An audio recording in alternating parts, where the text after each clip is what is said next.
नमस्कार मंडळी, आज आपण बनवू मिक्स डाळीची खिचडी। त्यासाठी आपण घेतली आहे मुगाची डाळ, तुरीची डाळ, मसुरीची डाळ, शेंगदाणे आणि तांदूळ यांना चांगलं मिक्स करून घ्यायचं। चांगले स्वच्छ पाण्याने हे तांदूळ व डाळ 2 वेळा धुवून घ्यायचे।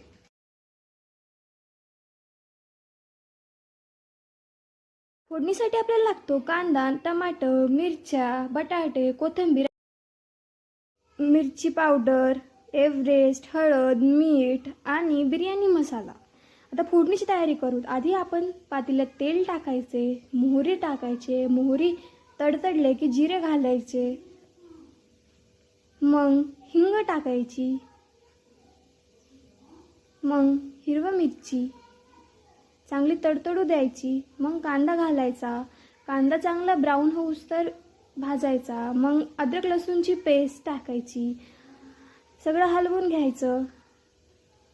मग आपण कापलेला बटाटा आणि कोथिंबीर घालून हे सगळं सारण परत एकदा हलवून घ्यायचं। त्यामध्ये आपण घातलेले मसाले टाकायचे, त्यामध्ये तांदूळ टाकायचे, पाणी घालायचं। तर तुम्ही बघू शकता माझी दाल खिचडी एकदम तयार झालेली आहे। त्याला आपण पापडासोबत आणि कांद्यासोबत सर्व